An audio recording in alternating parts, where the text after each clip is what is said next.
Student, आज की इस वीडियो में हम क्लास 12 हिंदी के जितने भी स्टूडेंट हैं और इस बार 2024 बोर्ड एग्जाम में हिंदी का पेपर देने वाले हैं, तो हम उनके लिए लेकर आए पूरे बुक का महत्वपूर्ण प्रश्न, यानी पूरी बुक के महत्वपूर्ण प्रश्न लेकर आए हैं। मात्र ये 7 टॉपिक तैयार कर लो, 100 में से 50 नंबर आज की इस वीडियो में बिल्कुल पक्का हो जाएगा। सारी टॉपिक आज की इस वीडियो में हम बताने वाले हैं। 7 टॉपिक जो है सबसे ज़्यादा इंपॉर्टेंट है। ये पार्ट 1 का वीडियो है, यानी खंड का। इससे बाद में हमारा खंड खा का वीडियो आएगा पार्ट 2 का। यहाँ पर देखिए वो कौन कौन से टॉपिक है जो आज की इस वीडियो में हम आपको बताने वाले हैं। सबसे पहला है आपका बहुविकल्पीय प्रश्न, दूसरा है महत्वपूर्ण गद्यांश, तीसरा है आपका महत्वपूर्ण पद्यांश, चौथा है जीवन परिचय लेखक का, पांचवा है कवि का जीवन परिचय, 6 है आपका कहानी, पंचलाइट कहानी या बहादुर, उसके बाद में 7वां है आपका खंड काव्य। जो भी डिस्ट्रिक्ट का होगा वो हम आपको बताएंगे। तो ये 7 टॉपिक सबसे ज़्यादा इंपॉर्टेंट है। 7 टॉपिक तैयार कर लेंगे प्यारे स्टूडेंट, तो आपको अब 50 नंबर जो है बिल्कुल फिक्स है।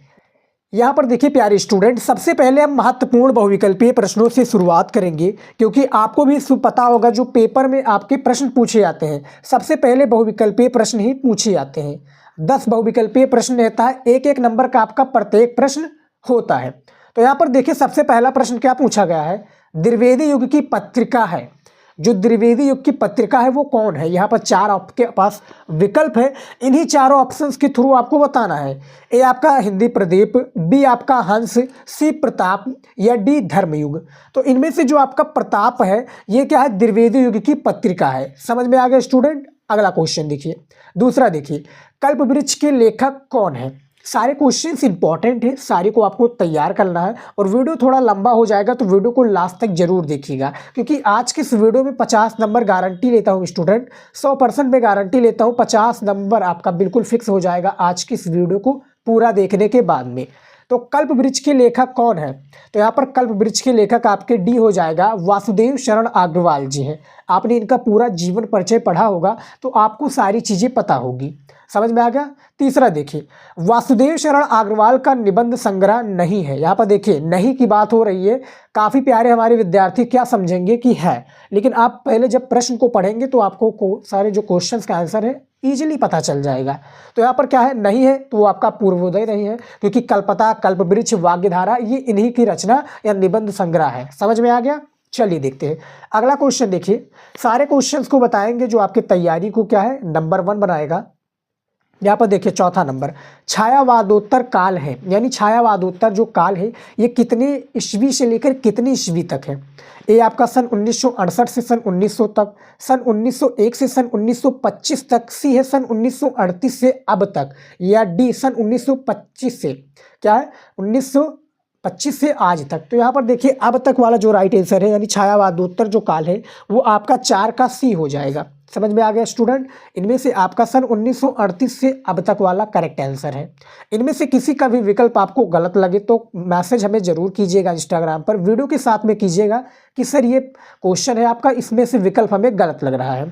पांचवा देखिए, आलोचक के रूप में उल्लेखनीय कार्य करने वाले लेखक कौन है। जो आलोचक के रूप में उल्लेखनीय कार्य करने वाले लेखक हैं वो कौन है, तो यहाँ पर जो आपके राइट आंसर हो जाएगा डॉक्टर नागेंद्र हो जाएंगे। समझ में आ गया। अगला क्वेश्चन देखिए, 6 नंबर क्वेश्चन है, मेरे जीवन प्रवाह और सिंह अवलोकन की रचना विधा है, आत्मकथा है, जीवनी है, संस्मरण है या रेखा चित्र है। तो बताइए स्टूडेंट, आपका जो 6 नंबर क्वेश्चन है इसका सही विकल्प क्या हो जाएगा। देखिए इनमें से आपका राइट आंसर आत्मकथा हो जाएगा। इसका 7 नंबर क्वेश्चन देखिए क्या है, यहाँ पर देखिए 7 नंबर, बाणभट्ट की आत्मकथा के लेखक कौन है। यानी जो बाणभट्ट के आत्मकथा के लेखक हैं ये कौन है, डॉक्टर श्याम सुंदर दास जी, आचार्य रामचंद्र शुक्ल, डॉक्टर हजारी प्रसाद द्विवेदी या फणीश्वर नाथ रेणु। तो यहाँ पर बताइए जो आपका 7वां नंबर प्रश्न है इसका जो राइट आंसर हो जाएगा वो आपका डॉक्टर हजारी प्रसाद द्विवेदी हो जाएंगे, जो कि बाणभट्ट की आत्मकथा के लेखक यही हैं। अगला प्रश्न देखिए सारे प्रश्न इंपॉर्टेंट हैं और आपके बोर्ड एग्जाम की दृष्टि से यही सारे प्रश्न आएगा जो मैं आपको बता रहा हूँ।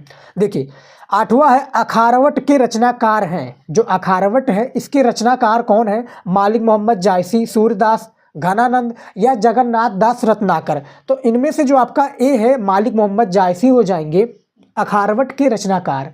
समझ में आ गया। अगला क्वेश्चन देखिए, देखिए सारे क्वेश्चन प्यारे विद्यार्थी बहुत ही ज़्यादा इंपॉर्टेंट है और आपके क्वेश्चन बैंक और आपके बुक में भी सारे क्वेश्चन दिए हुए हैं, तो उसको भी आप तैयार कीजिए। 9 नंबर प्रश्न है, प्रयोगवादी काव्य धारा के कवि हैं भूषण है, बिहारी है, सुमित्रा नंदन पंत या आगे जी हैं। तो जो प्रयोगवादी काव्य धारा के कवि हैं वो प्यारे विद्यार्थी सच्चिदानंद हीरानंद वात्स्ययन आगे जी हैं, प्रयोगवादा काव्य धारा के कवि। 10 नंबर प्रश्न देखिए क्या है, भारतेंदु युग के काल है, भारतेंदु जो युग है इसका काल क्या है। तो यहाँ पर प्यारे विद्यार्थी जो राइट आंसर हो जाएगा वो पुनर्जागरण काल हो जाएगा इसका राइट आंसर। अगला क्वेश्चन देखिए 11 नंबर, लोकायतन के रचनाकार कौन है। ए आपका सुमित्रा नंदन पंत, बी जयशंकर प्रसाद, सी रामधारी सिंह दिनकर या डी महादेवी वर्मा। तो जो लोकायतन के रचनाकार हैं इसको हमने काफ़ी बार बता चुका हूं अपने वीडियोज में। वेरी वेरी इंपॉर्टेंट क्वेश्चन है और बोर्ड एग्जाम की दृष्टि से ये सारे क्वेश्चंस आएंगे आपके बोर्ड परीक्षा में। तो यहाँ पर जो आपका राइट आंसर हो जाएगा वो आपका आंसर ए हो जाएगा, सुमित्रा नंदन पंत हो जाएंगे लोकायतन के रचनाकार। समझ में आ गया। चलिए देखते हैं अगला क्वेश्चन। देखिए अगला क्वेश्चन क्या है हमारा 12 नंबर, अनघ के रचनाकार कौन है। अनघ के रचनाकार कौन है। निराला है, जगन्नाथ दास रत्नाकर, सियाराम शरण गुप्त, मैथिली शरण गुप्त। तो यहाँ पर जो सही विकल्प हो जाएगा वो आपका आंसर क्या हो जाएगा, मैथिली शरण गुप्त हो जाएंगे। अनघ के रचनाकार यही है। देखिए अनुदूतित रचनाएं में आपका अनघ आता है मैथिली शरण गुप्त के अंतर्गत। 13 नंबर देखिए, सुमित्रा नंदन पंत की रचना कौन सी है। यहाँ पर देखिए बहुत ही ज़्यादा इंपॉर्टेंट क्वेश्चन है और बोर्ड परीक्षा में जो कवि वाले हैं, कवि वाले में आपका कम से कम 2 से 3 क्वेश्चन आपके बोर्ड एग्जाम में जो सुमित्रा नंदन, महादेवी और जयशंकर प्रसाद से रिलेटेड रहेंगे, तो तैयार करके आप जरूर जाइएगा। तो सुमित्रा नंदन पंत की जो रचना है वो आपका कौन सा है, ग्रंथ ही हो जाएगा राइट आंसर। अगला क्वेश्चन देखिए 14 नंबर क्वेश्चन है, निम्न में से कौन सा ग्रंथ द्विवेदी युग से संबंधित है, यानी कामायनी, पल्लव, साकेत या यामा। द्विवेदी युग से कौन सा संबंधित है भैया, कौन सा ग्रंथ। तो यहाँ पर जो राइट आंसर हो जाएगा आपका 14 नंबर प्रश्न का आंसर सी हो जाएगा, साकेत महाकाव्य, जो कि क्या है द्विवेदी युग से संबंधित है। मैथिली शरण गुप्त जी इसके रचनाकार हैं। समझ में आ गया। चलिए देखते हैं अगला क्वेश्चन। देखिए सारे क्वेश्चन प्यारे विद्यार्थी जैसा कि मैं बता रहा हूँ इंपॉर्टेंट है और आप लोग यदि अच्छे से तैयार करना चाहते हैं, यानी 10 में से 10 नंबर आप लाना चाहते हैं किसमें, महत्वपूर्ण बहुविकल्पीय प्रश्न में, तो आपको करना क्या है, आपको विद्या क्वेश्चन भी आपको लिया होगा, चाहे जो भी विद्या क्वेश्चन लिया है उससे आप तैयार कीजिए। अपनी बुक से महत्वपूर्ण बहुविकल्पीय प्रश्नों को तैयार कीजिए, क्योंकि एग्जामिनर यहीं से सारी चीज़ें आपका क्या है यानी जो सारी चीज़ें यहीं से देख लेता कि आगे जो विद्यार्थी है वो आंसर किस तरह से दिया होगा, सारे प्रश्न का आंसर आता है या नहीं आता, तो आगे वाला आपको सही से सुधार करना पड़ेगा। समझ में आ गया। देखिए 15 नंबर है, महादेवी वर्मा की रचना है कौन सी है, यशोधरा है, स्मृत की रेखाएं, युगवाणी या राम की सत्य पूजा। तो यहाँ पर जो राइट आंसर हो जाएगा 15 का आपका जो वी हो जाएगा, स्मृत की रेखाएं हो जाएंगी, महादेवी वर्मा की रचना यही है। समझ में आ गया स्टूडेंट। सारे क्वेश्चंस को तैयार कर लीजिएगा और जैसा कि मैं बता रहा हूँ बहुविकल्पीय प्रश्न सबसे ज़्यादा इंपॉर्टेंट है। अब चलिए देखते जो हमारा नेक्स्ट टॉपिक आ जाता है महत्वपूर्ण गद्यांश। हेलो स्टूडेंट, इस वीडियो में क्लास 12 हिंदी 2024 बोर्ड परीक्षा के लिए महत्वपूर्ण गद्यांश को लेकर आए, यानी बोर्ड परीक्षा में आप लोग गद्यांश को कैसे हल करेंगे, क्लास 12 हिंदी के स्टूडेंट के लिए है। ऐसे हल करना है गद्यांश, 10 में से 10 नंबर आपको पूरा मिलेगा बोर्ड परीक्षा में। 22 फरवरी 2024 को आपका हिंदी का पेपर होने वाला है, तो गद्यांश आप कैसे हल करेंगे जिससे आपको 10 में से 10 नंबर पूरा एग्जामिनर देगा। तो आज की इस वीडियो में यही तरीका हम आपको बताने वाले हैं कि गद्यांश को हल करने का सबसे आसान तरीका क्या है, जिससे जो एग्जामिनर है भैया 10 में से 10 नंबर आपको पूरा देगा। तो वीडियो को शुरू से लेकर लास्ट तक जरूर देखिएगा। यहाँ पर देखिए सबसे पहला ये आपका गद्यांश दिया हुआ है, ये देखिए ये गद्यांश है। ऐसे ही आपका बोर्ड परीक्षा में गद्यांश रहेगा। 22 फरवरी हिंदी का पेपर में यही सारे गद्यांश आएंगे।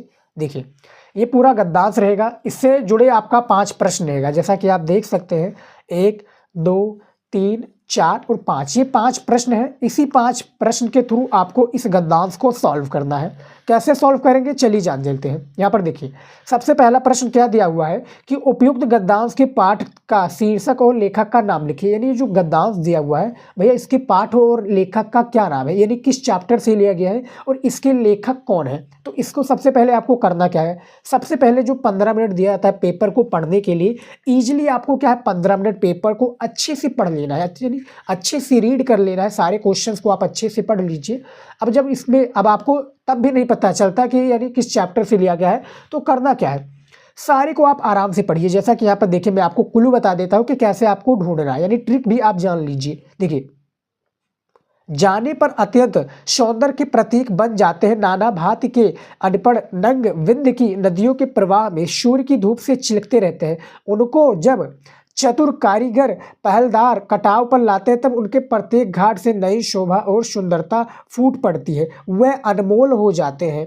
देश के नर नारियों के रूप में मंडल और सौंदर्य प्रसाधन के इन छोटे पत्थरों का भी सदा से कितना भाग रहा है, अतएव हमें उनका ज्ञान होना भी आवश्यक है। यानी आपने पढ़ा, अब आप यहाँ पर देखिए सौंदर्य के बारे में आया है, क्या है सौंदर्य के बारे में आया है, पत्थरों के बारे में आया है, उसके बाद में क्या है भैया शोभा और सुंदरता के बारे में आया है, धूप से चिकते यानी सूर्य के बारे में। तो यानी जो चैप्टर का नाम है भैया राष्ट्र के स्वरूप से लिया गया है, इसके जो लेखक है वासुदेव शरण अग्रवाल जी है। आपको पता चल गया। अब आपका देखिए यहाँ पर प्यारे विद्यार्थी 2 नंबर फिक्स हो गया, यानी आपको यहाँ पर क्या है गद्यांश को आपने पढ़ा और आपने चैप्टर और उसके लेखक का नाम पता चल गया। तो इसमें आपको क्या लिखना था, संदर्भ लिखना था। क्या लिखना था प्यारे विद्यार्थी, आपको संदर्भ लिखना था। 2 नंबर आपका इजीली पक्का हो जाएगा, क्योंकि प्रत्येक प्रश्न के लिए आपको एग्जामिनर 2 नंबर देगा, कंफर्म है। फिर रेखांकित अंश की व्याख्या करना है। अब देखिए रेखांकित अंश की व्याख्या क्या है, यहाँ पर देखिए ये जो रेखा खींची हुई है यहाँ पर देखिए नाना भात के अनगढ़, यहाँ पर देखिए नाना भात के अनगढ़ नंग विंध्य की नदियों के प्रवाह में सूर्य की धूप से ही चिलकते रहते हैं। उनको जब चतुर कारीगर पहलदार कटाव पर लाते हैं तब उनके प्रत्येक घाट में से क्या है प्रत्येक घाट से नई शोभा और सुंदरता फूट पड़ती है, वे अनमोल हो जाते हैं। तो यहाँ से लेकर हमें यहाँ से लेकर यहाँ तक हमें क्या करना है, इसका व्याख्या करना, यानी हिंदी में इसका मीनिंग निकालना कि एक्चुअली मीनिंग होता क्या है। आपने पढ़ा है पूरा चैप्टर को तो आपको इजीली समझ में आ जाएगा। पूरे को आप तैयार कर लीजिएगा महत्वपूर्ण गद्यांश को। हमने एक 19 टॉपिक का वीडियो भी बनाया है जिसमें हमने बताया कि क्या क्या आपको पढ़ना है क्या नहीं पढ़ना है। बस आप उतना पढ़ लेंगे, 95 का मेरा टारगेट है, आप अचीव करेंगे जरूर। समझ में आ गया, वो वीडियो भी आप चैनल पर जाकर देख लीजिएगा। अब फिलहाल आपको क्या है उपयुक्त गद्यांश के पाठ और लेखक का नाम, रेखांकित अंश की व्याख्या। तो ये दोनों प्रश्न कंपलसरी, यानी आपका चाहे गद्यांश हो या पद्यांश हो, ये दोनों में पूछे जाएंगे। बाकी के जो 3 प्रश्न होंगे इससे रिलेटेड, यानी इस गद्यांश से रिलेटेड, आपका इसका आंसर इसी में आपको देखने को मिल जाएगा और इसका आंसर आपको इसी में से देना है। तो सबसे पहले जो उपयुक्त गद्यांश पाठ और लेखक का नाम है वो आप लिखकर बता देते हैं कि कैसे आपको इसका आंसर देना है। भैया यहाँ पर देखिए हमें क्या लिखना है, संदर्भ लिखना है। तो सबसे पहले हम करेंगे क्या, यहाँ पर हम इसका हेडिंग डालेंगे क्योंकि पहला प्रश्न है, तो इस तरह से हम लिख देंगे, ये देखिए इस तरह से, और हम यहाँ पर लिखेंगे क्या, संदर्भ। अब देखिए भैया एग्जामिनर कैसे पहचानेगा, देखिए बोर्ड एग्जाम में मैं आपको एक और बात बता दूं, यहाँ पर आपका मैंने एक ही दिया हुआ हूँ, बोर्ड एग्जाम में आपका 2 दिया जाएगा, अथवा लगकर दिया जाएगा। क्या दिया जाएगा प्यारे विद्यार्थी, अथवा लगकर आपका 2 दिया जाएगा गद्यांश। अब दोनों में से जो भी आपको अच्छा लगे वो आप कर लीजिएगा जिसे आपको आता हो। अब एग्जामिनर भैया कैसे पहचानेगा कि आपने कौन सा गद्यांश को हल किया है, तो उसके लिए आपको करना क्या है, यहाँ पर आपको क्या डाल देना है, संकेत डाल देना है। ये देखिए प्यारा सा आप हेडिंग कर लीजिएगा, इस तरह से संकेत लिख दीजिएगा। संकेत लिखने के बाद में आप करेंगे क्या, यानी जो ये आपका आगे का 2 वर्ड है, यानी ये जो जाने पर अत्यंत, यहाँ पर हम इसको लिख देंगे, क्या लिख देंगे, जाने पर अत्यंत। जाने पर क्या है, अत्यंत, ये आप इस तरह से लिख देंगे। फिर डॉट डॉट कर देंगे। डॉट डॉट करने के बाद में जो लास्ट का हमारा, यानी जो गद्यांश का लास्ट का वर्ड है, इसको हम उठा देंगे, यानी आवश्यक है, यहाँ पर हम लिख देंगे उठाकर। कॉपी में भी आपको ऐसे सेम लिखना, मैंने एक डेडिकेटेड वीडियो बनाया हुआ है जिसमें हमने सारी चीज़ें बताई कि कॉपी में कैसे लिखना है, गद्यांश पद्यांश को कैसे हल करना है। आपने देखा है तो अच्छी बात है। तो यहाँ पर देखिए संकेत में एग्जामिनर भी पहचान जाएगा कि भैया बच्चे ने पहला वाला किया या दूसरा वाला किया है। आपने संकेत डाल दिया, अब करना क्या, आपको संदर्भ लिखना है। तो संदर्भ के लिए करना क्या है, 1 नंबर हमारा प्रश्न है, तो यहाँ पर हम लिख देंगे संदर्भ। क्या लिख देंगे प्यारे विद्यार्थी, संदर्भ लिख देंगे। ब्लैक स्केल से आप नीचे से इस तरह से अंडरलाइन कर दीजिएगा, ठीक है, ब्लैक पेन से कर लीजिएगा। हमने कॉपी वाले वीडियो में बताया कि कैसे आपको सारी चीज़ें करनी है। अब देखिए यहाँ पर करना क्या है, आपको प्यारा से करना क्या है स्टूडेंट, यहाँ पर समझिए, देखिए सबसे के पहले आप इस तरह से भी लिख सकते हैं, मैं आपको एक बता दूं, जैसे अब आता है पाठ और लेखक का नाम, यानी आपने इस तरह से पाठ का नाम लिख दिया, आपको पता है तो आपने इस तरह से क्या है पाठ का नाम लिख दिया। पाठ का नाम क्या है भैया, राष्ट्र का स्वरूप, राष्ट्र का स्वरूप। आपने चैप्टर का नाम लिख दिया भैया, समझ में आ गया, चैप्टर का नाम। अब यहाँ पर आपको लेखक का नाम लिख दे रहा है, तो सिंपली से आपको इसमें भी आपको क्या 2 नंबर एग्जामिनर दे देगा।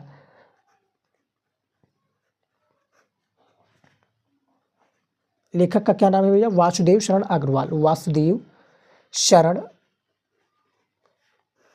शरण अग्रवाल।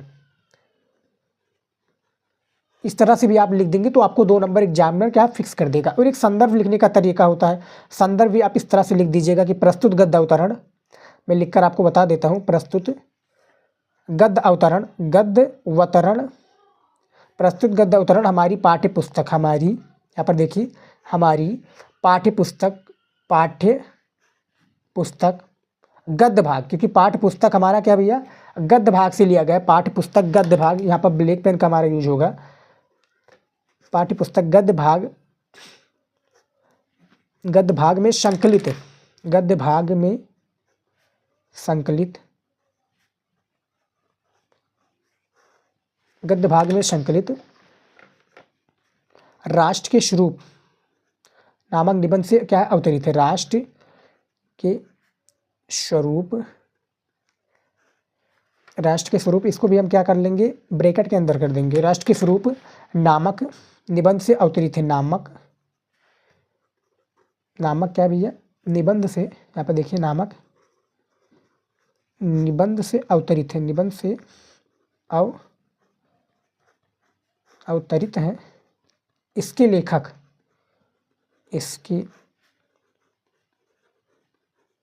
लेखक वासुदेव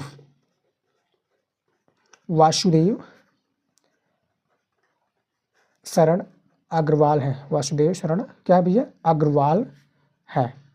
तो इस तरह से भी एक होता है क्या है संदर्भ लिखने का तरीका, और इस तरह से भी होता है। तो काफ़ी बच्चे जो अब ये प्रेफर करने लगे, दोनों में से जो भी आपको अच्छा लगे वो आप कर लीजिएगा, लेकिन ये वाला भी सबसे ज़्यादा बेटर है। और जो हमने भी किया था तो ये वाला किया था, जिस तरह से आपको टाइम मिलेगा उस तरह से आप सारी चीज़ें कर लीजिएगा, दोनों में से जो भी अच्छा लगे वो आप कर लीजिएगा संदर्भ। 2 नंबर आपका फिक्स है स्टूडेंट। अब यहाँ पर देखिए क्या प्रश्न पूछा गया है, मैं दिखा दूँ आपको।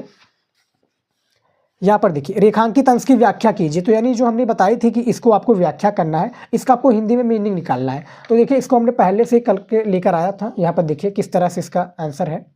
ये देखिए क्या है, लेखक ने कहा है कि धरती माता की कोख में, देखिए क्या है, लेखक ने कहा है कि धरती माता के कोख में अमूल्य रत्न भरे पड़े हैं, इन्हीं रत्नों के कारण पृथ्वी का एक भाग, क्या एक नाम या एक भाग वसुंधरा भी है। बहुमूल्य रत्न धातुओं व खनिज पदार्थ, अन्य फल, जल और इसी प्रकार की असंख्य अनमोल वस्तुएं जिन्हें भूमि अपने आंचल में क्या है छिपाई रहती है, और क्या छिपाई रहती से हमारा क्या है प्रयाग परिचय होना चाहिए। यहाँ पर देखिए क्या है छिपाई रहती है और हमारा पर्याग परिचय होना है। ये समझ में आ गया स्टूडेंट, यहाँ पर देख सकते हैं। इसी तरीके से आपको रेखांकित अंश की व्याख्या करनी है, समझ में आ गया। ऐसे ही आपको एज इट इज लिखना है, जिस तरह से हमने लिखा हुआ वो रेखांकित अंश की व्याख्या सेम आपको इसी तरीके से करना है।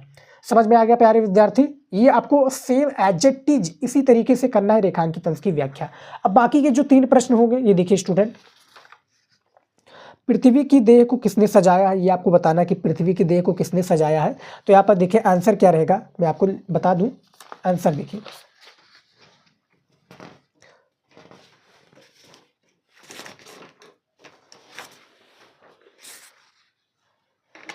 देखिए अब हमारा जैसे 3 आ चुका है, तो 3 नंबर में आपको क्या लिखना है, जैसे तीसरे नंबर पर आपको इस तरह से लिखना है कि पृथ्वी की देह को किसने सजाया है। तो ये देखिए यहाँ पर देखिए दिन रात बहने वाली, यहाँ पर लिख देंगे इस तरह से, क्या लिख देंगे दिन रात बहने वाली, दिन रात क्या है बहने वाली नदियाँ। इस तरह से अब आगे लिखते चले जाएंगे। दिन रात क्या है, दिन रात बहने वाली नदियों ने पहाड़ों को पीस पीस कर क्या है अनगणित प्रकार की मिट्टियाँ से पृथ्वी की देह को क्या है सजाया है। बस इतना ही आप लिख देंगे, 2 नंबर मिल जाएगा। फिर हमारा जो चौथा है वो क्या पूछा जाएगा, इस तरह से चौथा पूछा जाएगा प्रश्न कि लेखक ने अपने, यहाँ पर देखिए मैं आपको दिखा दूँ ताकि सारा डाउट क्लियर रहे। ये देखिए क्या है, लेखक ने हमें किनके योगदान के बारे में बताते हुए उनसे परिचित होने की प्रेरणा दी है। तो यहाँ पर देखिए लेखक ने क्या, लेखक ने छोटे छोटे, यहाँ पर मैं लिख देता हूँ थोड़ा आपको बता दूं, लेखक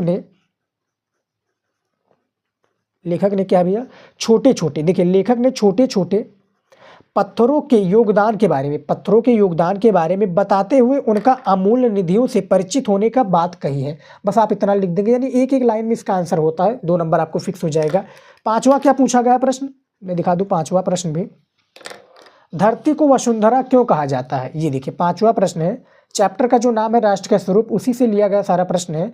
तो धरती को वसुंधरा क्यों कहा जाता है, इसको आपको तैयार करना है। तो देखिए इसका आंसर जो लेखक ने कहा है, इसका क्या कहा है, देखिए धरती को वसुंधरा, धरती को क्या भैया, धरती को वसुंधरा इसलिए कहते हैं, वसुंधरा, देखिए वसुंधरा इसलिए कहते हैं क्योंकि पृथ्वी स्वयं में विभिन्न प्रकार के अनेक मूल्यवान रत्नों अथवा कीमती एवं उपयोगी वस्तुओं को धारण किए हुए हैं। तो इस तरह से आपको पांचों प्रश्न का आंसर देना है, 2-2 नंबर आपको इसमें मिल जाएगा, 6 नंबर यहाँ पर फिक्स है। और जो 2 प्रश्न कंपलसरी होता है, यानी रेखांकित की व्याख्या और उपयुक्त गद्यांश के पाठ और लेखक का नाम, आपको एज इट इज इसी तरीके से लिखना है जिस तरह से हमने बताया है। सबसे बेस्ट तरीका है स्टूडेंट गद्यांश को हल करने का। अब देखिए ये जो 6 प्रश्न है, हमने एक वीडियो बनाया है जिसमें हमने कि 2023 का जो हिंदी का पेपर था उसको हमने सॉल्व करके बताया था कि कैसे प्रश्न आते हैं। आपको सिर्फ एक ही प्रश्न का आंसर देना है, रेखांकित अंश की व्याख्या करनी है, आपको 2 नंबर उसमें आपको तैयार करना है। बाकी के जो 8 नंबर फिक्स है आपका, ये आप अपने हिसाब से भी कर ले जाएंगे, क्योंकि जो 6 प्रश्न होता है ये वाला जो आपके इससे रिलेटेड होंगे गद्यांश से, ये इसका आंसर आपको उसी से मिल जाएगा जब आपका जो गद्यांश दिया होगा। लेकिन जो आपका होगा 1 नंबर 2 नंबर वाला प्रश्न रेखांकित अंश की व्याख्या, वो आपको खुद करना पड़ेगा, आपने पढ़ा है तो। जो नहीं जिनको आता वो 8 नंबर वो फिक्स कर लेंगे। समझ में आ गया स्टूडेंट। तो ऐसे ही आपको क्या है, गद्यांश को हल करना है। 22 फरवरी को गद्यांश को हल करने का बेस्ट तरीका यही है। और हमारा हिंदी वाला कॉपी वाला वीडियो नहीं देखा आप लोगों ने, तो जाकर प्लीज़ आप लोग देख लीजिए कि बोर्ड परीक्षा में हिंदी की कॉपी कैसे लिखते हैं। समझ में आ गया। तो इस वीडियो में हमारा गद्यांश था। अब चलिए देख लेते हैं हमारा क्या नेक्स्ट टॉपिक है। यहाँ पर देखिए प्यारे विद्यार्थी, अब हमारा नेक्स्ट टॉपिक आ चुका है महत्वपूर्ण पद्यांश। क्या आ चुका है, ये भी आपका बोर्ड परीक्षा में कितने नंबर का होता है, 10 नंबर का। ये भी आपका गद्यांश क्लास 12 हिंदी में पूछा जाता है। मैं दिखा दूँ आपको, ये देखिए क्लास 12 हिंदी 2024 बोर्ड परीक्षा के लिए स्टूडेंट महत्वपूर्ण पद्यांश आ चुका है, जो कि बोर्ड परीक्षा में देखिए ऐसे ही आपको हल करना है। 22 फरवरी को आपका 22 फरवरी को हिंदी का पेपर होने वाला है, क्लास 12 एंड हाई स्कूल का। तो आपको दोनों का, जैसे अब आप 12th में है तो 12th में महत्वपूर्ण पद्यांश भी आपका पूछा जाता है, जिस तरह से गद्यांश होता है। तो ऐसे ही आपको हल करना है महत्वपूर्ण क्या है, पद्यांश को भी। सबसे आसान तरीका आज की इस वीडियो में बताने वाले हैं, जिसको आप फॉलो करके क्या है अपना 10 नंबर बिल्कुल ही इजीली कंप्लीट कर सकते हैं। बहुत ही आसान तरीका इसमें हम बताएंगे आपको पद्यांश को हल करने का। तो यहाँ पर देखिए महत्वपूर्ण पद्यांश दिया हुआ है, ये कुछ आपका क्या है पद्यांश है, जैसा कि आप देख सकते हैं। क्या है भैया, ये आपका क्या है पद्यांश दिया हुआ है। ये देखिए पूरा आपका ये सारी चीज़ें क्या है पद्यांश से रिलेटेड है। कृपा निधान, यहाँ पर देखिए क्या है कृपा निधान सुझान, पूरा आप पढ़ लेंगे। यहाँ पर भी सेम 5 प्रश्न पूछे गए हैं प्यारे विद्यार्थी। क्या है सेम यहाँ पर भी आपको 5 प्रश्न देखने को मिल जाएंगे। 2 प्रश्न जो होता है वो कंपलसरी होता है, जैसा कि हमने आपको हर एक वीडियोज में बताया, चाहे वो आपका गद्यांश हो या पद्यांश हो। ये आपका जो 2 प्रश्न है ये कंपलसरी होता है। रेखांकित अंश की व्याख्या, उपयुक्त पद्यांश क्या है, उपयुक्त पद्यांश के शीर्षक और रचयिता का नाम यानी कवि का नाम आपको बताना है। 3 प्रश्न इस पद्यांश से रिलेटेड होंगे, जैसा कि हमने आपको गद्यांश में बताया है। तो यहाँ पर सबसे पहले हम करेंगे क्या, सबसे पहले हमें पद्यांश को पूरा ध्यान से पढ़ लेना है। क्या है कृपा निधान, क्या है कृपा निधान सुजान शंभु ही की गति जानी, दियो शीश पर ठाम बाम करके मनमानी, सकुचित क्या है सकुचत इचत अंग गंग सुख संग, क्या है सुख संग लजानी, जटा जूट, देखिए जटा जूट हिमकूट सघन बम सिमिट समानी। तो ये कुछ आपका ये महत्वपूर्ण क्या है पद्यांश दिया हुआ है। छोटा ही पद्यांश रहता है, क्योंकि पद्यांश आपको पता ही होगा किस तरह से होता है। यहाँ पर देखिए उपयुक्त पद्यांश के शीर्षक और रचयिता का नाम बताना है। तो भैया मैं बता दूं, ये आपका जो चैप्टर का नाम है, क्या नाम है भैया, चैप्टर का आपका नाम है, ये नाम है आपके चैप्टर का नाम क्या है गंगा अवतरण। चैप्टर का आपका क्या नाम है प्यारे विद्यार्थी, गंगा अवतरण चैप्टर का आपका नाम है। और इसके जो कवि है जगन्नाथ दास रत्नाकर जी है। समझ में आ गया, जगन्नाथ दास रत्नाकर जी इस पद्यांश के कवि हैं। अब हमें किस तरह से लिखना है ये भी हम देख लेते हैं बोर्ड एग्जाम में कैसे आपको लिखना है पद्यांश को। तो यहाँ पर देखिए,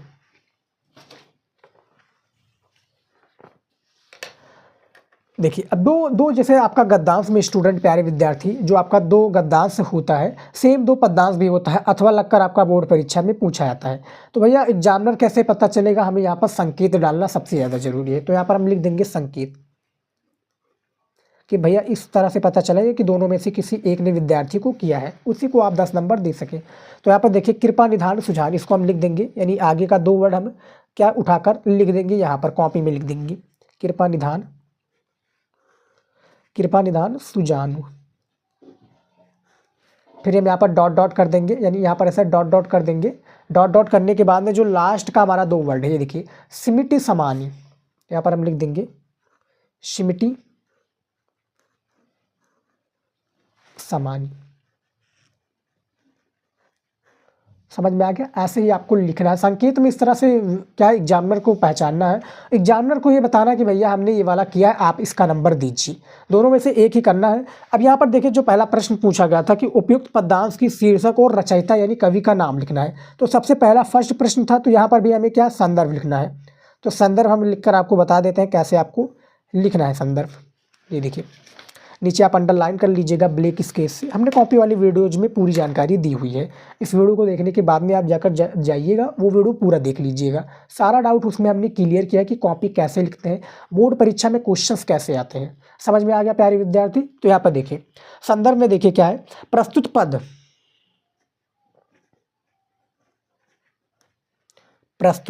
पद, यहाँ पर हमारा ब्लैक पेन का उपयोग होगा। श्री जगन्नाथ दास रत्नाकर, श्री जगन्नाथ दास रत्नाकर।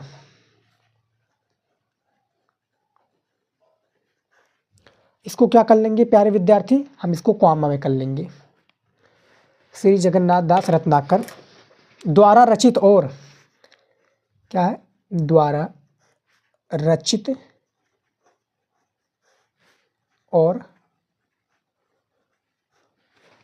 रचित और हमारी पाठ्यपुस्तक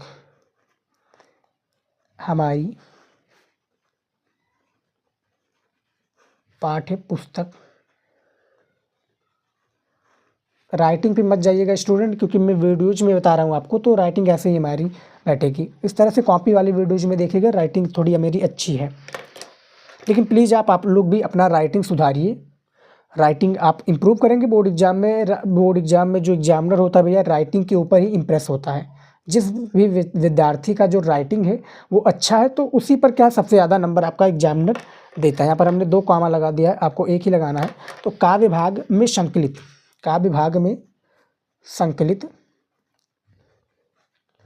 संकलित गंगा अवतरण, जैसा कि हमने चैप्टर का नाम बताया, क्या नाम है भैया, गंगा अवतरण। देखिए गंगा अवतरण शीर्षक से क्या है, उद्धृत है, या शीर्षक काव्यांश से उद्धृत है। यहाँ पर लिख देंगे इस तरह से शीर्षक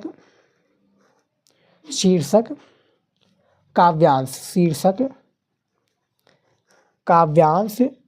उद्धृत है, शीर्षक काव्यांश से उद्धृत है, से यहाँ पर लिख देंगे हम उद्धृत है। इस तरह से आपको संदर्भ लिखना है, जिस तरह से यहाँ पर हमने दिखा दिया है। और एक और तरीका होता है, जैसा कि हमने गद्यांश वाली वीडियोज में बताया है, कि आपको यहाँ पर सिर्फ क्या करना है, आपको पाठ यानी शीर्षक का आपको नाम लिख देना है और कवि का आपको नाम लिख देना है। 2 नंबर आपको इसमें भी मिल जाएंगे, यानी दोनों में से जो भी आपको अच्छा लगे वो कर लीजिएगा। लेकिन हमारे हिसाब से मैं आपको यही प्रेफर करूँगा कि आप ये वाला संदर्भ वाला कीजिए, क्योंकि एग्जामिनर इसी पर सारी चीज़ें इंप्रेस करता है। आप आसान वाला रास्ता ढूंढेंगे तो वहाँ पर आपको नंबर कम भी मिल सकता है, लेकिन हालांकि 2 नंबर आपको मिलना फिक्स है, बुक में और क्वेश्चन बैंक में भी दिया हुआ है। समझ में आ गया? तो हमने चैप्टर का नाम बता दिया, 2 नंबर हमारा फिक्स है यहाँ पर। अब देखिए रेखांकित अंश की व्याख्या, यानी रेखांकित अंश की व्याख्या पूछा गया है, यानी इसकी व्याख्या करनी है। तो ये जो रेखा खींची हुई कि सकुचित एचाति अंग अंग, क्या है, सकुचित एचाति अंग गंग सुख सग लजानी जटा जूट हिम कूट सगन बन सिमिट समानी, इसका भी आपको क्या करना है, अंश की व्याख्या करनी है। तो देखिए कैसे करेंगे, यहाँ पर देखिए हमने ऑलरेडी करके लेकर आया था। देखिए यहाँ पर भी आपको ऐसे ही करना है, रेखांकित अंश की व्याख्या लिख देना है, यानी इसका पूरा हिंदी में आपको मीनिंग निकालना है। देखिए गंगा को पत्नी के रूप में स्वीकार करने पर, क्या है, गंगा को पत्नी के रूप में स्वीकार करने को करने पर गंगा को नारी सुलभ संकोच की अनुभूति होती है और वो अपने शरीर को क्या सिकोड़ कर सुख का अनुभव करती हुई लजाती है। और शिव के जटा जूट रूपी क्या है, शिव के जटा जूट रूपी हिमालय, यहाँ पर देखिए जटा जूट रूपी हिमालय पर्वत के घने पर क्या, पर्वत घने में सिमटकर छिप जाती है। तो ये कुछ इस प्रकार से रेखांकित अंश की व्याख्या, छोटा ही में था क्योंकि 2 लाइन का था रेखांकित अंश की व्याख्या, अब आपको इतने में ही देना है। अब यहाँ पर जो प्रश्न आपका पूछा गया कि किसकी कोमल भावना को शिवजी जान गए, यानी किसकी कोमल क्या है भावना को शिवजी जान गए, तो यहाँ पर हमें तीसरे नंबर प्रश्न का आंसर लिखना है। यहाँ पर हम करेंगे क्या, ऐसे 3 नंबर प्रश्न लिख देंगे और यहाँ पर इसका आंसर हम लिखेंगे। देखिए यहाँ पर लिख देंगे गंगा जी, क्या लिख देंगे, गंगा जी की कोमल भावना। बस आपको एज इट इज जो सारा आपका प्रश्न पूछा गया है, ये जो आपका प्रश्न सारा पूछा गया है, बस आपको यहाँ पर गंगा जी लिख देना है, फिर यहाँ पर आपका राइट आंसर पूरा, यानी यहाँ पर सिर्फ आपको क्या किसकी स्थान पर गंगा जी लिख देना है, सारा आंसर यही हो जाएगा। 2 नंबर आपका फिक्स है, समझ में आ गया। उसके बाद में देखिए चौथा प्रश्न क्या पूछा गया था, मैं लिख कर आपको बता देता हूँ। देखिए गंगा जी कहाँ पर सिमटकर छिप जाती हैं, तो कहाँ है गंगा जी जो है जटा जूट रूपी हिमालय पर्वत में, जो कि शिव भगवान के हैं, तो यहाँ पर लिख देंगे गंगा जी जटा जूट रूपी हिमालय पर्वत के घने वन में सिमटकर छिप जाती हैं। ये इनके इस प्रकार से, इस तरह से आप लिख दीजिएगा। फिर यहाँ पर 5वां भी प्रश्न हमारा आ जाता है। 5वां क्या है कि शिव जी ने किसे, यहाँ पर देखिए शिव जी ने किसे स्त्री मान लिया, क्या स्त्री मान लिया और कहाँ स्थान दे दिया। तो यहाँ पर देखिए शिव जी ने गंगा को अपनी स्त्री मान लिया और उसे अपने क्या है शीश पर स्थान दे दिया। तो यानी ये जो आपका 3 प्रश्न था वो गद्दान से रिलेटेड होगा और इसका आंसर आप इजीली ढूंढ पाएंगे, इसका आंसर आप सॉल्व कर देंगे।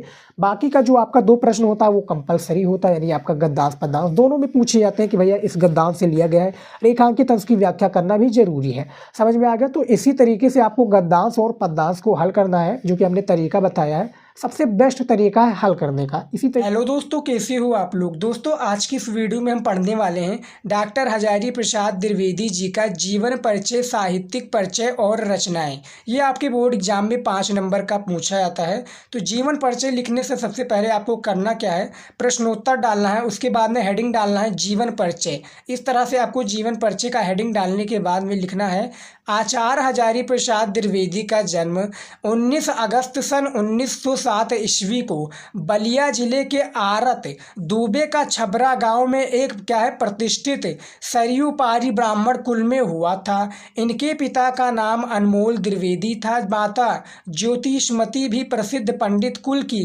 कन्या थी। सन 1930 ईस्वी में इन्होंने काशी हिंदू विश्वविद्यालय में क्या है 1930 ईस्वी में इन्होंने काशी हिंदू विश्वविद्यालय में ज्योतिषाचार्य की उपाधि प्राप्त की। ये हिंदी संस्थान उत्तर प्रदेश लखनऊ के उपाध्यक्ष भी रहे। 19 मई 1900 ईस्वी को दिल्ली में इनका निधन हो गया। किनका, आचार्य हजारी प्रसाद द्विवेदी जी का। देखिए जीवन परिचय में आपको थोड़ा ही जीवन परिचय लिखना है, इनका जन्म स्थान, इनके माता पिता का नाम, इनकी मृत्यु कब हुई थी, इन्होंने कौन सी उपाधि प्राप्त की, इनका भाषा क्या है, यही सब, और इनकी जो जन्म स्थान मृत्यु स्थान, यही सब आपका बोर्ड एग्जाम में पूछा जाता है। तो जीवन परिचय को आपको इतना ही बड़ा लिख कर देना है, ज़्यादा बड़ा नहीं लिख कर देना है। सबसे ज़्यादा जो इम्पोर्टेंट होता है आपका जीवन परिचय में साहित्यिक परिचय, तो साहित्यिक परिचय को आपको थोड़ा बड़ा लिखना पड़ेगा।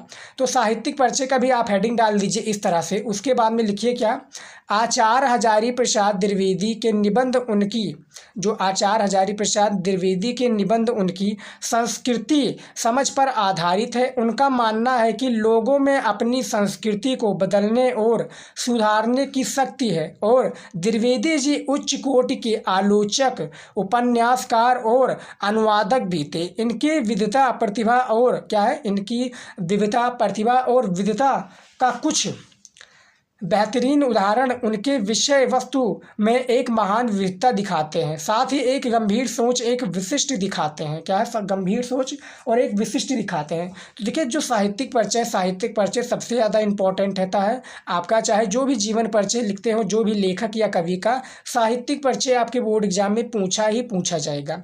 अब उसके बाद में देखिए रचनाएँ को देख लेते हैं, क्योंकि रचनाएँ भी आपके बोर्ड एग्जाम में लिखना पड़ेगा। 5 नंबर का आपका रहता है जीवन परिचय, और जीवन परिचय के लिए आपको इतना करना पड़ेगा। रचनाएं में देखिए क्या है, नंबर पहले पर है निबंध संग्रह। निबंध संग्रह में क्या आ जाता है, कुटज, विचार प्रवाह, अशोक के फूल। अशोक के फूल सबसे ज़्यादा आपके फेमस है डॉक्टर आचार्य हजारी प्रसाद द्विवेदी जी की रचनाएं में। कल्पता, आलोक पर्व, विचार और वितर्क, गतिशील चिंतन आदि क्या है, ये निबंध संग्रह है रचनाएं में डॉक्टर हजारी प्रसाद द्विवेदी जी की। उपन्यास में देखिए क्या आ जाता है आपका, बाण भट्ट की आत्मकथा, चारूचंद्र लेख, पुनर्नवा, अनाम दास का पोथा और संपादक। इसमें क्या आ जाता है, उपन्यास में बाणभट्ट की आत्मकथा सबसे ज़्यादा फेमस है, चारूचंद्र का लेख और पुनर्नवा, अनाम दास का पोथा। ये डॉक्टर हजारी प्रसाद द्विवेदी जी का है। काफ़ी बार आपने अनाम दास के पोथे वाले क्वेश्चंस का आंसर देखा होगा। संपादक देखिए का है, संचित पृथ्वीराज रासो, संदेश, राशक, निबंध संग्रह, नाथ, सिद्धों की बनिया। तो ये सब जो है रचनाएं में है डॉक्टर हजारी प्रसाद द्विवेदी जी की। तो रचनाएं में आपको इतना ही लिखना है। उसके बाद में आपका साहित्यिक परिचय इतना लिखना है इस तरह से। और लिखने का तरीका भी आप देख लीजिए, इसी तरीके से आपको लिखना है। जो हमने कलरफुल पेन का यूज किया है इसको आपको इग्नोर करना है। ब्लैक और ब्लू के अलावा कोई भी पेन आप मत छोड़िए। देखिए ब्लैक और ब्लू के अलावा कोई भी पेन आप मत उपयोग कीजिएगा बोर्ड एग्जाम में। और देखिए हमने हाईलाइट किया है रेड पेन से, तो आप इसको ब्लैक पेन से हाईलाइट कर दीजिएगा ताकि एग्जामिनर का जो फोकस है आपकी इस पर जाए। क्योंकि जीवन परिचय में सबसे ज़्यादा इंपॉर्टेंट होता है उनका जन्म स्थान, उनकी मृत्यु, उनका जन्म कितने ईस्वी में हुआ था, इनके पिता का क्या नाम था, इनकी माता क्या नाम था, इनका शिक्षा कहाँ पर हुआ, इनका भाषा शैली क्या था, इन्होंने किन किन भाषाओं में क्या है पुस्तकें पढ़ी, किताबें पढ़ी। तो यही सब इनके जीवन परिचय में इंपॉर्टेंट है। जीवन परिचय, साहित्यिक परिचय काफ़ी ज़्यादा इंपॉर्टेंट है। तो इसको आप इसी तरीके से तैयार कीजिएगा। साहित्यिक परिचय भी हमने बता दिया है। महादेवी वर्मा जी का जीवन परिचय आपके लिए लेकर आए हैं, जो कि इस वीडियो में जीवन परिचय, साहित्यिक परिचय और इनकी रचनाएं के बारे में बताएंगे। ये बोर्ड एग्जाम में सबसे ज़्यादा इंपॉर्टेंट होता है। मैं आपको दिखा दूं पेपर में किस तरह से जीवन परिचय पूछा जाता है। यहाँ पर देखिए स्टूडेंट, निम्नलिखित में से किसी एक कवि का जीवन परिचय देते हुए उनकी कृतियों यानी रचनाओं का उल्लेख कीजिए।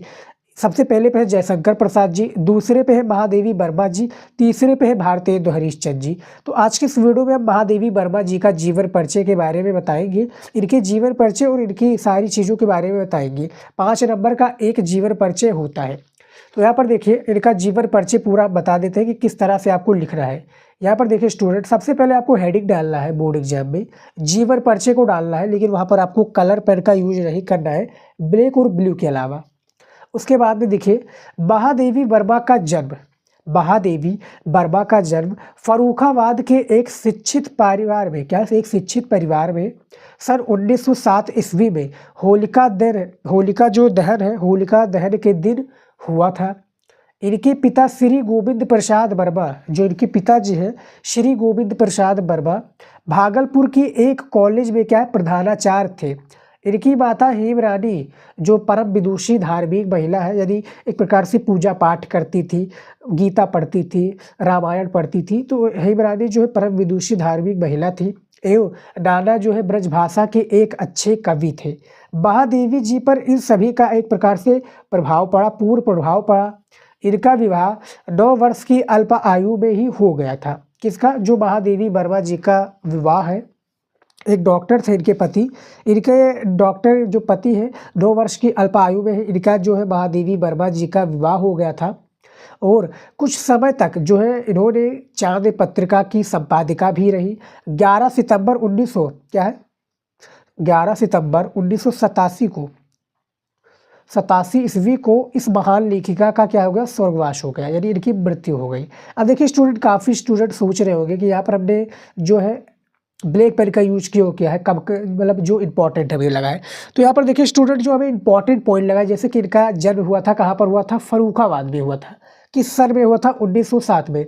तो हमने जो भी मुझे पॉइंट लगा इंपॉर्टेंट की हाईलाइट करने के लायक है, तो हमने उसको हाईलाइट ब्लैक पेन से कर दिया है। इनके पिता का नाम श्री गोविंद प्रसाद वर्मा था।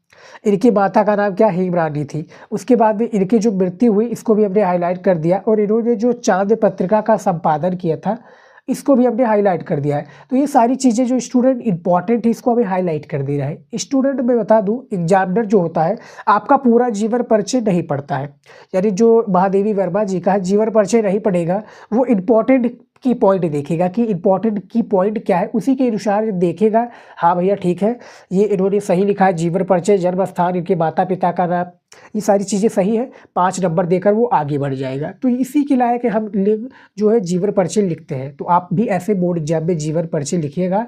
और आप लोग सोच रहे होंगे कि जो जीवन परिचय कितना छोटा है, तो इतने में ही आपको जीवन परिचय लिखना है, क्योंकि हमें 80 शब्दों में एक जीवन परिचय का आंसर देना होता है। 80 शब्दों में आपको एक जीवन परिचय लिखना है। तो उसके लिए जो क्या होता है, एक प्रकार से आपका उसका शब्द सीमा होता है 80 शब्दों में। तो जब आप जीवन परिचय को 80 शब्दों में लिख देंगे तो आपको वहाँ पर मिलेगा क्या। अब देखिए, साहित्यिक परिचय भी एक प्रकार से हमें बहुत ही ज़्यादा इंपॉर्टेंट है। साहित्यिक परिचय भी आपको बोर्ड एग्जाम में लिखना पड़ेगा।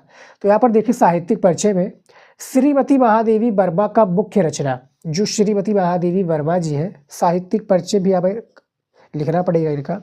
यहाँ पर देखिए, श्रीमती महादेवी वर्मा का मुख्य रचना क्षेत्र काव्य है। इनकी काव्य में वेदना की प्रधानता, ये देखिए, इसको भी हमने ब्लैक पेन से हाईलाइट कर दिया है।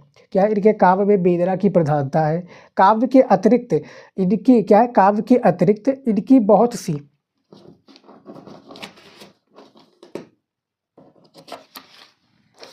सी क्या है, श्रेष्ठ गद्य रचनाएं भी हैं। इन्होंने प्रयाग में साहित्यकार संसद की स्थापना करके साहित्यकारों का मार्गदर्शन भी किया। चांद पत्रिका का संपादन करके इन्होंने नारी का अपना जो नारी है, नारी को अपनी स्वतंत्रता और अधिकारों के प्रति सजग किया। इन्होंने पद्म भूषण की उपाधि भी प्राप्त की। कौन, महादेवी वर्मा जी पद्म भूषण की उपाधि भी प्राप्त की। हिंदी साहित्य सम्मेलन की ओर से इन्हें जो है शेक्सपियर पुरस्कार तथा बंगला प्रसाद पारितोषिक भी मिला।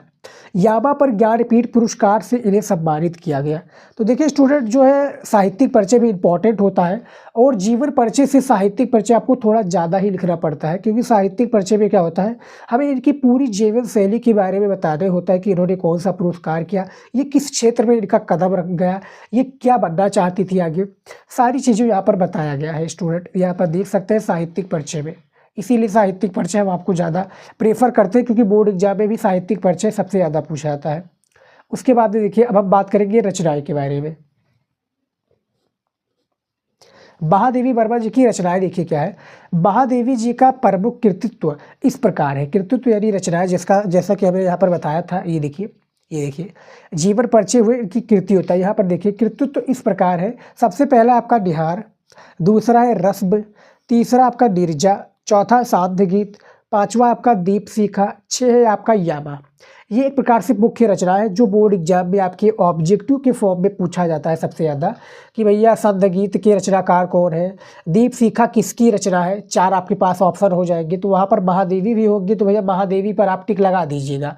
महादेवी होगी तो वहाँ पर महादेवी वर्मा जी पर टिक लगा दीजिएगा बिना सोचे समझे, क्योंकि ये उन्हीं की रचना है। अब देखिए, इसके अतिरिक्त कौन सी रचना आ जाती है जो है महादेवी वर्मा जी की, साधनी, आधुनिक कवि तथा सप्तपर्णा, इनके अन्य काव्य है। अतीत के चलचित्र स्मृति की रेखाएं, अतीत के चलचित्र और स्मृति की क्या रेखाएं, श्रृंखला, ये देखिए ये श्रृंखला है, श्रृंखला की कड़ियाँ, इनकी महत्वपूर्ण गद्य रचनाएं है जो कि इस तरह से है। यहाँ पर रचनाएं के बारे में भी देख सकते हैं, वीडियो को रोक कर भी आप स्टूडेंट समझ सकते हो, क्योंकि आपके लिए समझना मोस्ट इम्पॉर्टेंट है। यहाँ पर देखिए इसका हमने आंसर दे दिया है। महादेवी वर्मा जी का आंसर हमने पूरा बता दिया कि किस प्रकार से इनका जन्म कब हुआ था। 1907 ईस्वी में इनका जन्म हुआ था। इनके पिता का नाम श्री गोविंद प्रसाद वर्मा, माता का नाम हेमरानी। इनकी जो मृत्यु हुई थी 11 सितंबर 1987 ईस्वी को हुई थी। साहित्यिक पुरस्कार में देखिए, साहित्यिक परिचय में वेदना की प्रधानता इनका काव्य है। इनको बहुत सी एक प्रकार से श्रेष्ठ गद्य रचनाएं भी मिली। चांद पत्रिका पर इनका एक प्रकार से संपादन भी इन्होंने किया। नारी के प्रति इन्होंने सजग भी किया।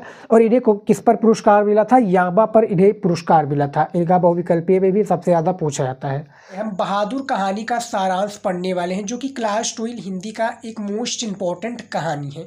बहादुर कहानी का सारांश बहुत ही ज़्यादा इंपॉर्टेंट है और ये आपके बोर्ड एग्जाम में 5 नंबर का पूछा जाता है। देखिए, बहादुर कहानी का सारांश पढ़ने वाले हैं तो इस कहानी में बहादुर जो है मुख्य पात्र है। इसका आपका बोर्ड एग्जाम में चरित्र चित्रण भी पूछा जा सकता है। और इस कहानी में क्या है, अमरकांत का ये कहानी है जो कि लिखा है क्या है, किसके बारे में, बहादुर के बारे में। अमरकांत जी इसके लेखक हैं बहादुर कहानी के। और निर्मला कौन है, अमरकांत जी की वाइफ है, क्या है, पत्नी है। और इन्हीं के ऊपर क्या है, इन्हीं तीनों के ऊपर ये कहानी बेस्ड है, यानी बहादुर कहानी का सारांश है। चलिए दिखा देता हूँ बोर्ड एग्जाम में किस तरह से पूछा जाता है ताकि आपका सारा डाउट क्लियर रहे। देखिए बोर्ड एग्जाम में आप देख सकते हैं यहाँ पर 6 नंबर प्रश्न में कि कहानी तत्व के आधार पर पंचलाइट अथवा बहादुर कहानी की समीक्षा कीजिए। अधिकतम शब्द सीमा 80 शब्दों में करना है, जिसके लिए आपको 5 नंबर दिए जाएंगे। अथवा लगा चाहे बहादुर का कर दीजिए या पंचलाइट कर दीजिए, दोनों में से किसी आपको एक करना है। तो पंचलाइट का वीडियो हमने ऑलरेडी बना दिया है, बहादुर का आज हम बना रहे हैं, तो वीडियो आप लास्ट तक जरूर देखिएगा क्योंकि बहुत ही ज़्यादा इंपॉर्टेंट है। देखिए बहादुर कहानी का सारांश आप किस तरह से लिखेंगे स्टूडेंट, बहादुर कहानी का सारांश देखिए किस तरह से आपको लिखना है। देखिए सबसे नंबर आपको सारांश डाल देना है सबसे फर्स्ट पर। उसके बाद में आपको ब्लैक पेन का यूज करना है, यहाँ पर हमने रेड पेन का यूज किया है। देखिए क्या है, अमरकांत जी द्वारा लिखी कहानी बहादुर एक मध्यवर्गीय परिवार में नौकर के साथ परिवारजनों द्वारा किए गए अत्यधिक कटु व्यवहार की क्या है, कहानी है। लेखक ने स्वयं को कहानी का पात्र बनाते हुए कहानी की आत्मकथानक रूप में क्या है, रचना की है। कहानी का पात्र कौन बनाते हुए, लेखक ने स्वयं को कहानी का पात्र बनाते हुए आत्मकथानक रूप से जो बहादुर कहानी है इसकी रचना की है। यहाँ पर देखिए अपने से संपन्न रिश्तेदारों के घर नौकर द्वारा जुटाई सुविधा एवं शान को देखकर लेखक की पत्नी यानी जो अमरकांत जी है उनकी पत्नी निर्मला स्वयं भी एक क्या है, नौकर रखना चाहती है। बहादुर नेपाल का 12 से 13 साल का क्या है, लड़का है जो अपनी माँ के दुर्व्यवहार से तंग आकर, बहादुर कहाँ से भैया, नेपाल का 12 से 13 साल का क्या है, लड़का है जो अपनी माँ की दुर्व्यवहार से तंग आकर घर छोड़कर क्या है, शहर चला आता है। और निर्मला के परिवार में नौकर रख लिया जाता है। कौन रख लिया जाता है, बहादुर, जो बच्चा है अमरकांत यानी लेखक की पत्नी निर्मला के घर में नौकर रख लिया जाता है। निर्मला और उसका परिवार बहादुर के प्रति पहले तो अच्छा व्यवहार करते हैं, परंतु धीरे धीरे कठोरता बरतने लगते हैं और वो घर क्या है, सारा कार्य कराते हैं। इसके बावजूद उसका, देखिए ये कहानी यदि आप ध्यानपूर्वक आप हमारे मुख से सुनेंगे तो भी आपको याद हो जाएगा क्योंकि बहुत ही आसान है। और 5 नंबर ये इसमें तो आपको कन्फर्म है, मिलना ही मिलना है, इसके लिए आपको कोई कंप्रोमाइज नहीं करना है। देखिए इसके बावजूद उसके साथ क्या है, यहाँ पर देखिए उसके साथ गाली गलौज से मारपीट तक क्या है, नौबत आ जाती है। झूठी चोरी का इल्ज़ाम लगाकर उसे अपमानित किया जाता है और पीटा जाता है। अंततः बहादुर घर छोड़कर चला जाता है। अब परिवार के सभी सदस्य उसे ढूंढते हैं क्योंकि उसके कारण सब आराम के क्या है, आदी हो चुके हैं। बहादुर की उपयोगिता देखकर सभी क्या है, जो बहादुर है, बहादुर की उपयोगिता देखकर सभी अपना अपना घरेलू कार्य करने में क्या है, करने से घबराते हैं। बहादुर के घर छोड़ जाने पर वे सभी पश्चाताप करते हैं तथा अच्छा व्यवहार करने की क्या है, सोचते हैं। परंतु अब पछताए से होत क्या, जो ये लाइन है स्टूडेंट, इसको आप ब्लैक पेन से लिख दीजिएगा बोर्ड एग्जाम में ताकि ये हाईलाइट बना रहे और एग्जामिनर जब भी देखे बस यही पढ़े भैया और 5 नंबर वो देकर आपको आगे बढ़ जाए। देखिए अब पछताए से होत क्या, जब चिड़िया चुग गई खेत, यानी अब पछताए से क्या हो, यानी आप बहादुर तो अब भाग चुका है घर छोड़कर, लेकिन अब पछताए से होत क्या, जब चिड़िया चुग गई खेत। यहाँ पर देखिए इसका आंसर देखिए, बहादुर में सहनशीलता और स्वाभिमान की भावना कूट कूट कर भरी हुई है। उसके इसी चरित्र के कारण ये कहानी हमें क्या है, प्रिय है। ये अमरकांत के द्वारा बहुत ही इंपॉर्टेंट कहानी है और बोर्ड एग्जाम में ये हर साल आपकी पूछे जाते हैं स्टूडेंट। तो 5 नंबर ये यदि आप इसको आप हमारी वाणी को सुने होंगे तो 5 नंबर तो आपका कन्फर्म ही कन्फर्म है। मैं आपको एक बार फिर से रिपीट करा देता हूँ। देखिए अब हमारे शब्दों में आप समझिए। देखिए बहादुर क्या है, अमरकांत जी की एक कहानी है जो कि मध्यवर्गीय परिवार की कहानी है। क्या है, नौकर के साथ परिवारजनों द्वारा किए गए अत्यधिक कटु व्यवहार की कहानी। जो लेखक हैं अमरकांत जी ने, इन्होंने अपने स्वयं को यानी कहानी का स्वयं को पात्र बनाते हुए कहानी की आत्मकथा के रूप में क्या है, रचना की है। अब यहाँ पर समझिए, हमारी वाणी को समझिए कि क्या है, जो निर्मला है, यहाँ पर देखिए, मैं आपको थोड़ा समझा देता हूँ। बहादुर है भैया, बहादुर कौन है, नेपाल का जो बहादुर बच्चा है ये 12 से 13 साल का नेपाल का एक लड़का है। नेपाल का एक लड़का है। अमरकांत जी इस कहानी के लेखक हैं। निर्मला कौन है? इनकी क्या है? पत्नी है निर्मला। अब देखिए, बहादुर नेपाल का एक लड़का है 12 से 13 साल की। नेपाल क्या है? अपने घर में क्या है? अपनी माँ की कुट व्यवहार यानी मार पीट के कारण, क्योंकि बहादुर को उनकी माँ जो है मारती पीटती थी या जो भी करती थी, दुर्व्यवहार करती थी, तो उसके कारण तंग होकर बहादुर घर छोड़कर यानी अपना देश नेपाल छोड़कर वो यहाँ पर आ जाता है, हमारे इंडिया में आ जाता है अमरकांत जी के घर पर यानी निर्मला के घर पर रहने के लिए। निर्मला उसको क्या है? एज इट इज नौकर रख लेती है, और नौकर रखने के तत्पश्चात क्या होता है? उनके साथ यानी 1 हफ्ता 2 हफ्ता 3 हफ्ता बहादुर के साथ अच्छा व्यवहार करती हैं, अच्छे के साथ उनके परिवार के लोग रहते हैं।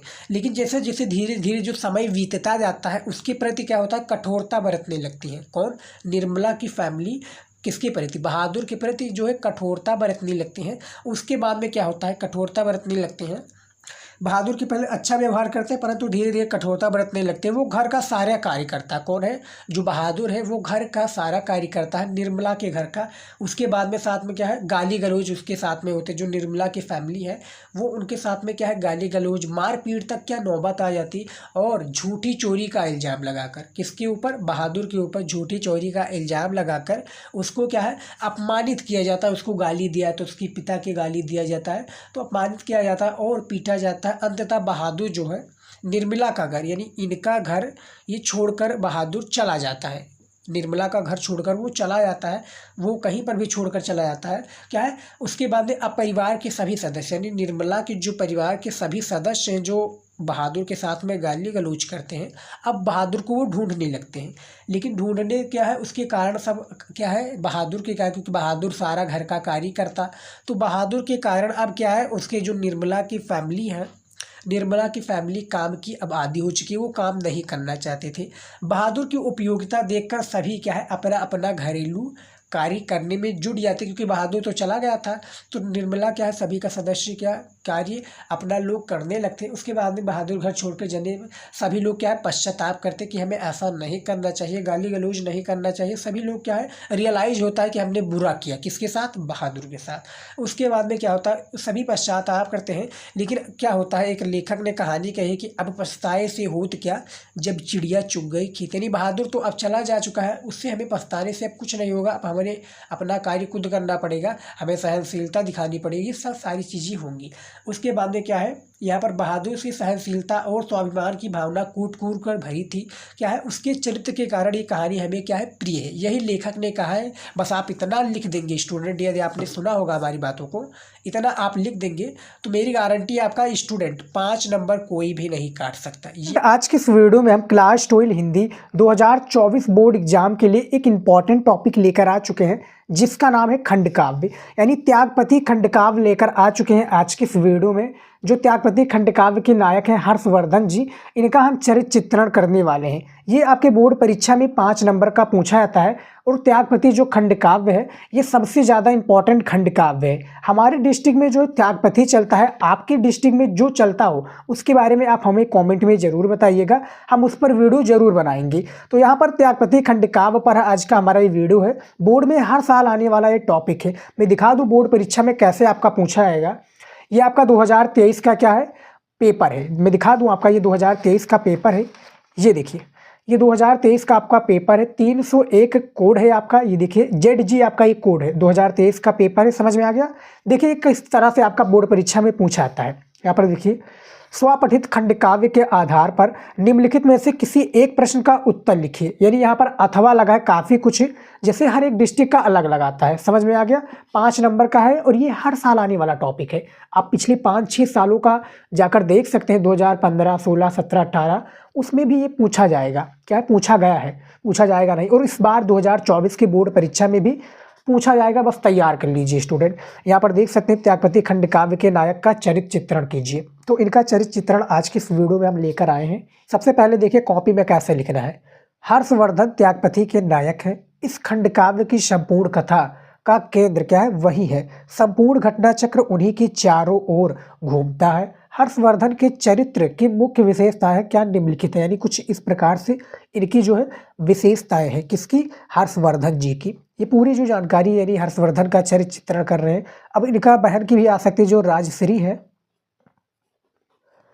जो राजसरी है इन पर भी हमने वीडियो बना रखा हूँ, जाकर आप देख लीजिएगा। हर्षवर्धन के बारे में आज का ये वीडियो बहुत ही ज़्यादा इंपॉर्टेंट है। यहाँ पर देखिए हमने एक प्रकार से थोड़ा इंट्रोडक्शन दे दिया कि इस बारे में है त्यागपति, जैसा कि हमने ब्लैक पेन से लिख दिया है। बोर्ड एग्जाम में भी ऐसे ही करिएगा, ब्लैक और ब्लू के अलावा आप कोई भी अदर पेन यूज मत कीजिएगा। सबसे पहला जो हमारा इनकी विशेषताएं पर हेडिंग है महान त्यागी। हर्षवर्धन जी क्या है, एक महान त्यागी एवं आत्म संयमी है एवं सर्वस्व त्याग करने के कारण ही क्या है, सर्वस्व त्याग करने के कारण ही कवि ने उन्हें क्या है त्यागपति नाम से पुकारा है। प्रयाग में 6 बार अपना सर्वस्व प्रजा के लिए दे देना उनके महान त्याग का क्या है प्रमाण है। किनके भैया, हर्षवर्धन जी के। महान त्यागी कौन है, जैसा कि महारथी कर्ण थे महान त्यागी, आपको पता ही होगा। महान त्यागी, महान ज्ञानी, उसके बाद में क्या है दानवीर भी उनको कहा जाता था। जो रस्मरथी में है तो उस पर भी हमने वीडियो बना रखा है, आपने नहीं देखा है तो जाकर आप प्लीज़ देख लीजिएगा।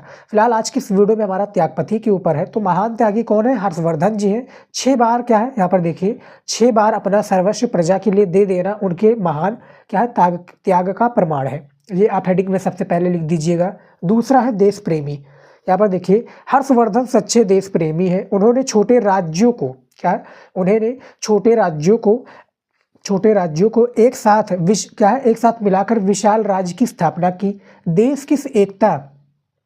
की एकता एवं रक्षा हेतु वो बड़े से बड़ा युद्ध करने भी नहीं हिचकिचाते थे, यानी बड़ा से बड़ा युद्ध करने से भी वो नहीं हिचकिचे थे। देश सेवा ही उनके जीवन का क्या है व्रत था। देश प्रेमी कौन है, हर्षवर्धन जी है, जो कि यहाँ पर देखिए छोटे छोटे राज्यों को मिलाकर एक बड़े राज्य की क्या है स्थापना की थी, किन्होंने, हर्षवर्धन जी ने। तो ये हमारा 2 पॉइंट हो गया, महान त्यागी, देश प्रेमी, और भी है। देखिए यहाँ पर 4 से 5 पॉइंट ऐड कर दीजिएगा। 80 शब्दों में देना है, जितना पूछा गया उतना ही दीजिए।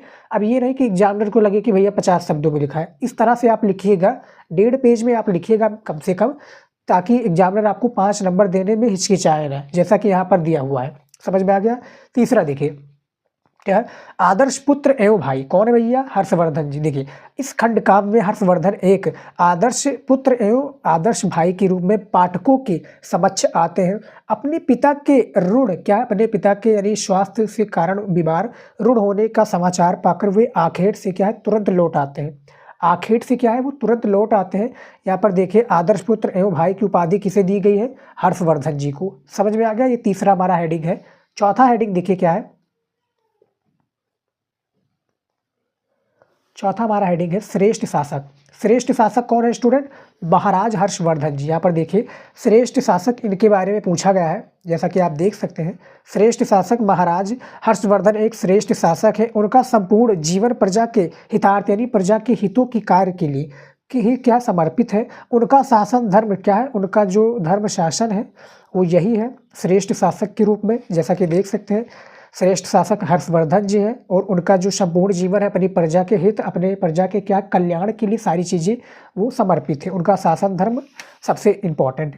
उसके बाद में कवि ने क्या है, जो लेखक है क्या कहा है, देखिए शांति शुभता का व्रती। क्या है, शांति शुभता का व्रती था हर्ष का शासन था। लिया जिसने प्रजाहित राज सिंहासन, लिया जिसने क्या है प्रजाहित राज सिंहासन। ये शांत सुविधा का व्रती था, हर्ष का शासन लिया जिसने प्रजाहित राज सिंहासन। ये कवि ने लिखा है। समझ में आ गया। उसके बाद में देखिए 5वां है कर्तव्यनिष्ठ एवं दृढ़ निश्चयी। कौन है भैया, हर्षवर्धन जी। यहाँ पर देखिए सम्राट हर्ष ने आजीवन अपने कर्तव्यों का पालन किया। प्रारंभ में इच्छा ना होते हुए भी अपने भाई के कहने पर राज्य संभाला और प्रत्येक संकटापन स्थित जो ऐसे संकट होता था राज्य पर, तो स्थित पर अपना कर्तव्य को निभाया। नहीं युद्ध की तैयारी या कोई भी सारी चीज़ें वो अपने कर्तव्य एवं दृढ़ निश्चय, जिस प्रकार से कि भैया कुछ करने को ठान लेते थे वो करके दिखाते थे। कर्तव्य यानी अपने कर्तव्य के प्रति क्या ये निर्वाह करते थे। समझ में आ गया। अब इसके बाद में लास्ट में जो हमारा पूरे का क्या है, यानी पूरे का सार क्या निकल कर आता है, निष्कर्ष क्या निकल कर आता है, पूरे का हमें ये बताना है। ये देखिए क्या है, इस प्रकार हर्ष का चरित्र एक महान राजा, यानी इस प्रकार हर्ष का चरित्र एक महान राजा, आदर्श भाई, पुत्र और महान त्यागी का चरित्र है। वो अपने मानवीय कर्तव्यों